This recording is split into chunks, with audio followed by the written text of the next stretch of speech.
si je prends par exemple le cas d'une option d'achat, c'est un droit d'acheter ou de vendre, donc si on est dans le cadre d'une option d'achat, acheter un actif, donc par exemple une action, aujourd'hui dans notre propos ça va être une action, à un prix et à une date convenue dès l'origine du contrat. Au moment où je négocie, je suis sûr de deux choses, la date d'échéance et le prix d'exercice. C'est deux paramètres très importants que l'on va utiliser tout au long de cette heure. Donc une option d'achat, c'est un call, une option de vente, c'est un put. Voilà. On va voir ce que ça veut dire. Tout de suite, allons sur un exemple.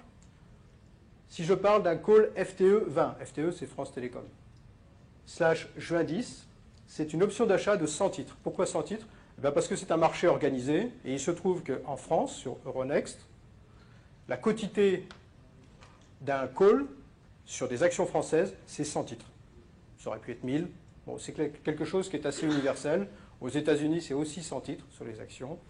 Cela dit, il existe par exemple sur des indices, des multiplicateurs qui peuvent être 50. Par exemple, le E-mini Standard & Poor's, 500, on est sur du 50.